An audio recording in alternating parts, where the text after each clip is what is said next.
Chers amis artisans et artisanes, bonjour.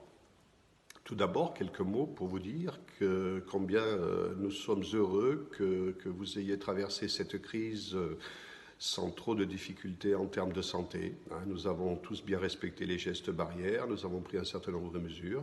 Nous étions en deuxième rideau et je crois que nous avons très bien œuvré pour notre intérêt à nous, celui de nos entreprises, de nos salariés, mais aussi pour l'intérêt de notre pays.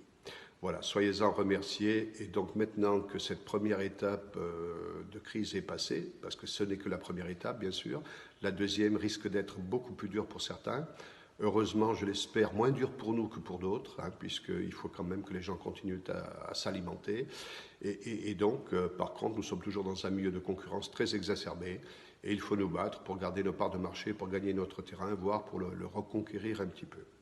Donc voilà, j'en viens donc au fait de ces quelques mots. Je voudrais de temps en temps revenir un petit peu, vous expliquer un peu en détail de quoi est constitué notre projet. Alors vous savez que nous avons mis sur papier un très très beau projet, réfléchi, pensé. Il fait un constat, mais surtout il apporte des solutions. Il propose des solutions. Personne n'a la certitude de l'impact final, mais on sait qu'il sera très bon et il apporte des solutions à des problèmes qui sont des problèmes graves quand même et qui remettent en cause si on ne les règle pas à notre avenir. Voilà, donc un des moteurs, un des leviers, une des colonnes vertébrales, finalement le centre de la colonne vertébrale de notre projet, c'est la demande d'un statut particulier pour l'artisanat alimentaire. Alors, qu'est-ce que c'est ? C'est un grand contenu, mais qu'est-ce qu'on met dedans ? Eh bien, quelque chose de très simple. On demande, vous savez qu'aujourd'hui, on part du principe et du constat que donc nous avons, à chiffre d'affaires égal, 3 fois plus de charges en masse salariale et cotisations sociales que l'industrie. Donc déjà, 3 fois plus, vous voyez que c'est énorme. Alors, en plus, l'être humain arrive à une certaine cadence, il ne peut pas aller plus vite. Vous savez que notre outil quand même principal de production, c'est le travail manuel, c'est l'artisanat. Et en face, nous avons des industriels qui investissent sur la machine-outil, qui ont de plus en plus d'intelligence artificielle. Donc le différentiel avec nous est en train au lieu de se réduire, est en train de s'agrandir. Et ceci devient inacceptable, sauf à dire qu'on ne veut plus d'artisanat demain, auquel cas on ferme la porte et on n'en parle plus. Ce n'est pas dans cette perspective-là que nous nous situons. Et donc, nous voulons nous battre pour conserver ce que nos anciens nous ont laissé, le capital qu'ils nous ont laissé, et puis nous battre aussi pour la satisfaction et la santé du consommateur, parce que là, nous avons des vrais arguments. Donc, on part de ce constat et on dit, au fond, il nous faudrait un statut particulier dans lequel, au compte de résultats, sur le plan comptable, on pourrait peut-être avoir un abattement de charges, on va dire de l'ordre de 20, 30%, 40%, 10%, 15%, peu importe. Il faut le discuter avec l'État et les partenaires sociaux.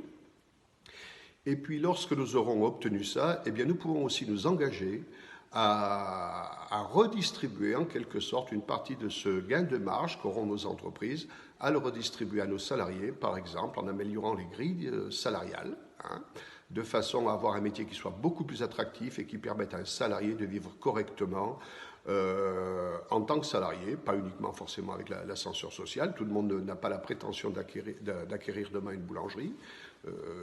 Certains hommes et femmes de nos métiers aiment ce qu'ils font et souhaitent rester sur une longue carrière dans nos métiers, et il faut qu'on puisse leur offrir des perspectives salariales qui les satisfassent de ce point de vue-là. Voilà ce que nous pourrions faire par exemple. Alors en plus, si vous voulez, ça permettrait aussi de pouvoir garder des petites entreprises que l'on trouve souvent, bien sûr en ville forcément, mais surtout dans les zones rurales, et de continuer à avoir un artisanat boulanger qui soit représenté sur tous les territoires et qui offre un service de qualité à la population.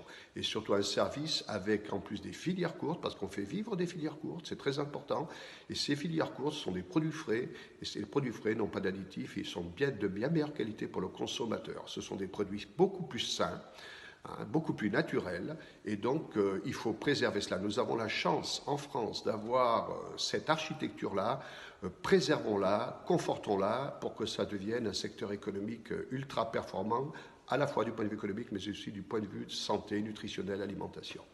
Voilà un petit peu ce que je voulais vous dire sur ce plan du statut particulier pour l'artisanat alimentaire. Alors bien sûr, nous emmènerions avec nous les pâtissiers, les charcutiers, les bouchers, les restaurateurs, tout le monde de l'alimentation qui est quand même un secteur très très important du point de vue économique en France, à la fois en termes de chiffre d'affaires, en termes de salariés, en termes de cursus de formation et en termes de filière. Voilà, donc je vous dis à très bientôt et puis on reparlera de nouveau de tout cela dans quelques temps, enfin d'autres sujets puisque celui-ci a été abordé et je reste ouvert bien sûr à vos interrogations et à toutes vos questions. Merci, bonne journée, bon week-end et à bientôt.